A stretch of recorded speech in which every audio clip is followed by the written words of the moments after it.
Assalamualaikum warahmatullahi wabarakatuh. Sahabat Nusantara yang dirahmati Allah, keluarga kerajaan Arab Saudi selalu menarik perhatian banyak orang. Belum lama ini, putra mahkota Mohammed bin Salman, atau MBS, turut menjadi sorotan banyak netizen yang penasaran dengan keluarga besar dari MBS ini, termasuk istri dari pria yang menjabat sebagai Perdana Menteri Arab Saudi. Muhammad bin Salman menikah dengan Sarah binti Mas'awar al-Saud pada tahun 2008. Dari pernikahan ini, keduanya pun dikaruniai 5 orang anak yang terdiri dari 3 orang laki-laki dan 2 perempuan. Di sini kami akan membahas fakta menarik tentang putra mahkota Arab Saudi serta kebiasaan orang Arab Saudi. Seperti apa? Tonton video ini sampai habis agar sahabat Nusantara bisa paham. Mohammed bin Salman menikah dengan Sarah binti Masyur al-Saud pada tahun 2008. Profil singkat Sarah binti Masyur melansir dari situs House. Sarah adalah anak dari Pangeran Talal bin Abdulaziz. Dirinya pun lahir pada tahun 1973. Sejak kecil, Sarah disebut sudah dikenal masyarakat karena memiliki kecantikan yang luar biasa. Sarah bahkan sering dijuluki sebagai Little Barbie. Tidak seperti banyak perempuan Arab Saudi lainnya di Kerajaan Saud, putri Sarah dididik dalam pengasuhan Inggris. Ia pun melanjutkan pendidikan di Universitas King Saud yang bergengsi. Putri Sarah juga sempat menikah dengan sepupu kerajaan di usia muda, namun ia bercerai di usia awal 20-an. Sarah pun menyibukkan diri dengan filantropi dan menjalankan organisasi amalnya sendiri. Ia sering menemani sang ayah yang juga merupakan duta UNICEF untuk berkunjung ke kamp pengungsi. Sayangnya, pada tahun 2007 putri Sarah terpaksa mencari suaka politik di Inggris. Hal ini karena sikapnya yang vokal menyuarakan anti korupsi dan ancaman dari kerajaan. Tidak hanya itu, putri Sarah juga berselisih hukum dengan saudara laki-lakinya. Keduanya memperebutkan kekayaan senilai 6,7 triliun rupiah yang ditinggalkan oleh mendiang ibunda mereka. Di tahun 2008, Sarah kembali membuka lembaran baru dengan menikahi sepupu tirinya, MBS. Di tahun 2012, putri Sarah dan keluarganya diberikan suaka politik di Inggris.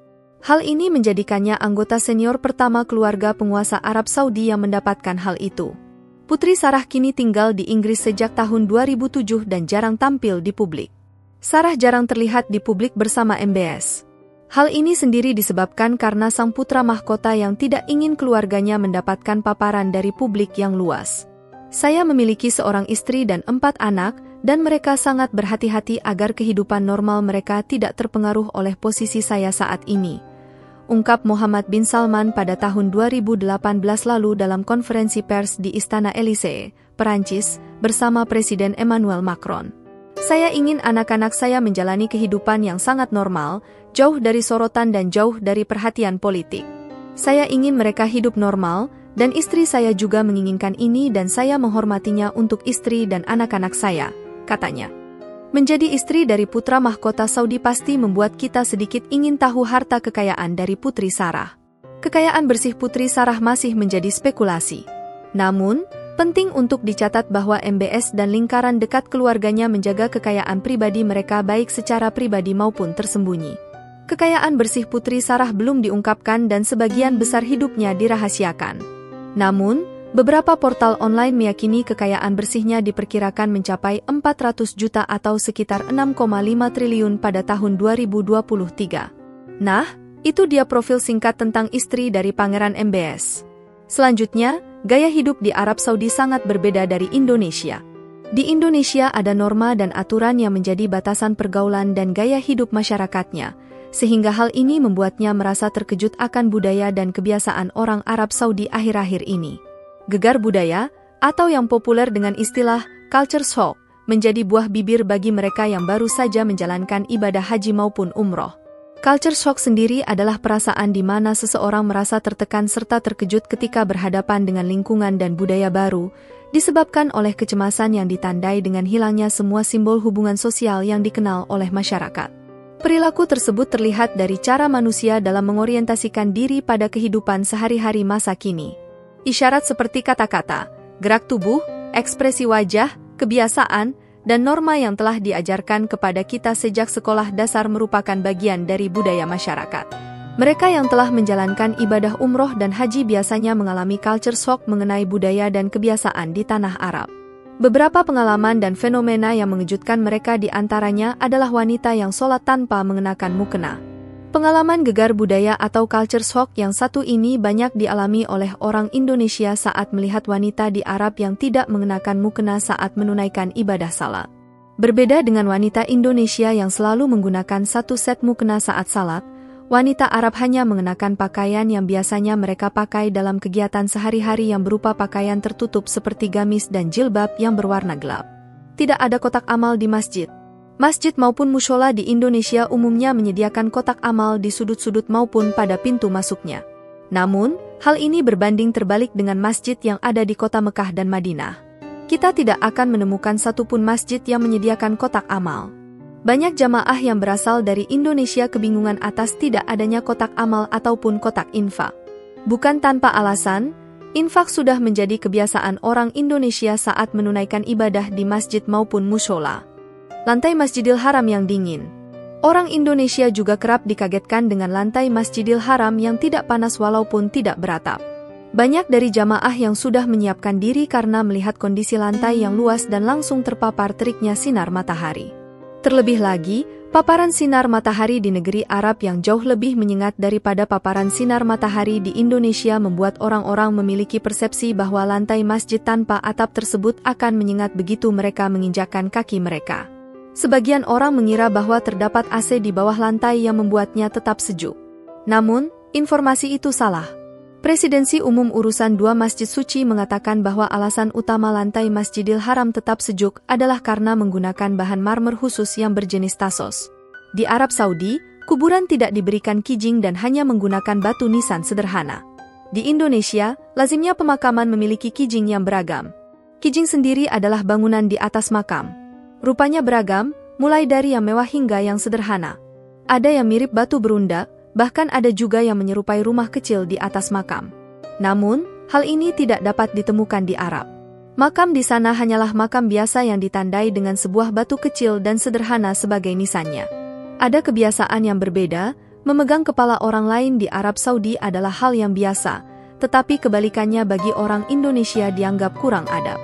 Perbedaan adat dan kebiasaan seperti ini banyak ditemukan dalam kehidupan sehari-hari di Arab Saudi. Contoh lainnya, perangai orang Arab yang sebenarnya ramah tetapi kerap berbicara dengan nada tinggi meski saat bersenda gurau. Berbeda dengan adat di Indonesia yang lebih banyak merendahkan pembicaraan kecuali saat marah. Tidak ada salahnya mempelajari budaya Arab melalui bacaan atau informasi visual yang biasa tayang di televisi Indonesia saat bulan suci Ramadan. Restoran dan bahan makanan Indonesia yang jarang. Bagi pecinta kuliner Nusantara dan sulit berpindah ke menu lainnya harus siap mendapati langkahnya restoran atau bahan masakan Indonesia di mayoritas kota di Arab Saudi kecuali di beberapa kota yang banyak bermukim warga Indonesia seperti Jeddah, Mekah, atau Madinah. Selain itu, restoran yang menawarkan menu yang pas dengan lidah WNI akan sulit dijumpai, begitu pula dengan bahan masakan di pasar atau supermarket. Sulit ditemukan ada beberapa supermarket atau toko yang menjual produk impor dari Indonesia langsung meskipun tidak lengkap.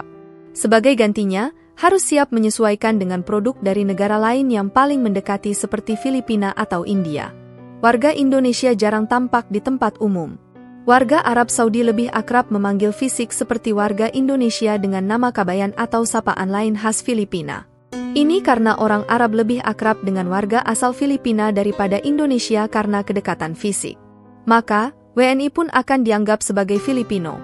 Sebab lainnya, karena warga Indonesia jarang tampak di tempat-tempat umum seperti mal atau lainnya, sementara warga Filipina sering berkumpul di tempat-tempat tertentu yang sudah dikenal. Kecuali di masjid, maka wajah-wajah Asia Tenggara akan mudah ditebak mereka adalah WNI karena sebagian besar Filipina non-Muslim yang tidak ke masjid. Maka, perbanyak ke masjid agar mudah mencari orang Indonesia, begitu pendapat sebagian orang. Kesimpulannya, mengalami culture shock di tanah Arab dapat menjadi kesempatan belajar dan mendapat pengalaman baru jika kita dapat menyikapi segala sesuatu yang baru dan berbeda sebagai kesempatan belajar. Dengan mengubah pandangan kita terhadap perbedaan budaya, kita dapat lebih mudah memahami kebiasaan dan budaya yang berlaku di lingkungan tersebut. Selain itu, Pengalaman-pengalaman mengejutkan yang dialami selama berada di tanah Arab juga merupakan sebuah peluang untuk memperluas pemahaman dan pengalaman kita dalam berinteraksi dengan budaya dan kebiasaan yang berbeda serta dapat membuka wawasan dan memperkaya pengalaman hidup kita. Sahabat Nusantara yang dirahmati Allah, bagaimana pendapat kalian? Silahkan tulis pendapat kalian di kolom komentar. Baiklah sahabat Nusantara, terima kasih sudah menonton video ini sampai habis dan sampai berjumpa di kisah-kisah menarik lainnya. Saya akhiri, wassalamualaikum warahmatullahi wabarakatuh.